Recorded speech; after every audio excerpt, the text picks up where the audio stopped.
You sort of got out of Action Park not saying, what a great time we have, but I can't believe I'm still alive. Fantastic. When do we come back again? Accident Park. Parents are probably kind of like, well, other kids are doing it, so it must be safe. Traction Park. You felt like something would happen there that wouldn't happen anywhere else. Class Action Park. We got a reputation as being the wildest amusement park in the world.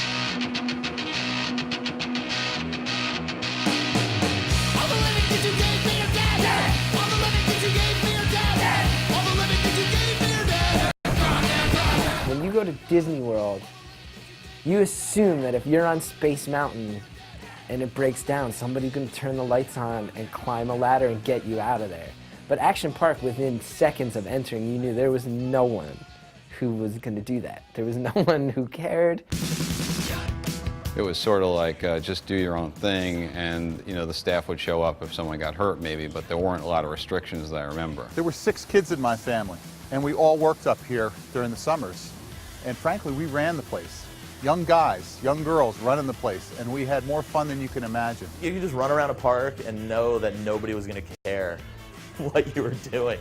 Like a 15-year-old from Long Island walking around with a Budweiser can was not frowned upon at all, and very common. Everyone involved in running the place seemed to be a combination of teenaged and drunk or completely apathetic. The employees at the park were just young local Vernon kids, and they smoke a bowl and then they come to work and then they're like, yeah, go ahead, next. The Carnival Ride Safety Act was passed in 1975. It basically sets forth a series of requirements that all amusement parks, including water parks, need to follow. Legally, you had to be 16 years old to operate a ride. That seems really young. But according to reports, kids as young as 14 and 15 were actually operating these rides which could and did kill people. The choice to have 14 or 15-year-old operators is a pretty reckless one. Even at that age, I knew it was not quite right that these people were working these adult rides. Over the course of Action Park's existence, there were 6 deaths. The first death came in 1980 when an employee was going down the Alpine slide and his cart flew off the track and he hit his head on a rock. But by far the deadliest attraction was the wave pool. There are wave pools at tons of water parks, but the one at Action Park was utterly insane. The crowd was chaotic. The waves were much bigger than they should have been, and they went on for much longer than they should have gone on. The staff, the lifeguards, they didn't stand a chance. We were one of the first guys in the country to put in a wave pool.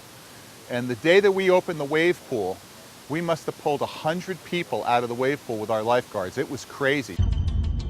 In 1982, just a week after somebody drowned in a wave pool, a 27-year-old got out of a ride called the Kayak Experience and was electrocuted by a loose wire. Every amusement park, every water park has incidents and injuries, and sometimes tragically so.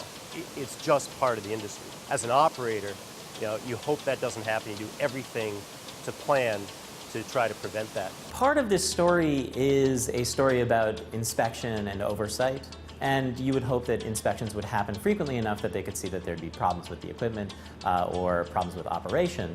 That doesn't seem to have been happening with all that much frequency in this case, especially in light of the number of reported incidents. Whenever somebody got hurt or there was a fatality, it was terribly tragic.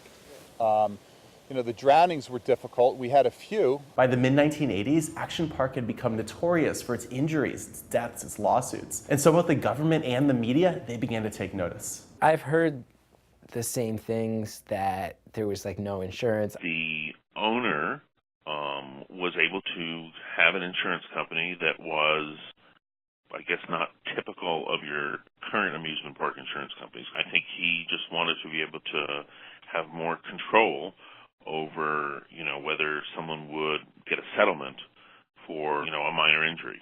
My father was ahead of his time. He went and he set up a self-insurance vehicle, which the state didn't really like. They went after him for that. There was something that they didn't like about it, whether it was an out-of-state insurance company or whatnot. Gene actually got in a lot of trouble for creating his own insurance company that was based in the Cayman Islands in order to cover Action Park. In my experience as a lawyer, whenever things go through the Cayman Islands, it's always a red flag for sketchiness. There's a lot about this that strikes me as being on the fringes of legality. So after nearly 2 decades of incidents, injuries, negative media reports, lawsuits, Action Park was sold in 1996, and what was known as Action Park ceased to exist. We went to Action Park the year after it closed thinking it was still open, and that's when we found out that it shut down. It was kind of a National Lampoon moment for us. And then my dad started looking through all the press about it and thought, oh my God, that never happened to us, but wow, what if it had? These amusement parks used to be a lot more kind of dangerous than they are today. No, Action Park couldn't exist today. There are way too many lawsuits. There are way too many overprotective parents. There's no timeout zone at Action Park. There's too many rules and regulations in today's world that would prevent us from opening up Action Park in its purest form that it was. I think most other theme parks you go to these days, you just wait in line and then you ride and then you wait in line again. It kind of makes me sad. I wonder if kids today have that feeling of like, man, let's go prove our backbone. If the park were around today, I would definitely go. I would love to go. These are the most amazing rides in the world. I love it here. Just go to Action Park. There's no other park like it.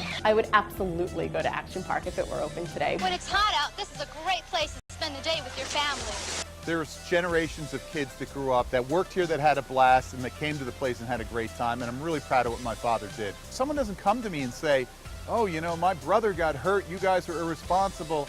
They never say that. They say it was the best, most fun place in the world to come to.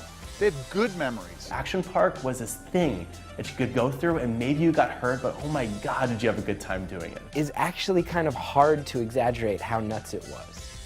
So I think a lot of people hear the stories of it who never got to go there, and they're like, oh, it couldn't have been that bad. I actually think that every story that you hear, any legend that you hear about, it's all true. This is a place that it actually happened. Did it make a man out of a generation of people? I don't know, it probably gave a couple of them a few alpine slide scrapes and scars, that's about all, but they had fun and they cherished those memories.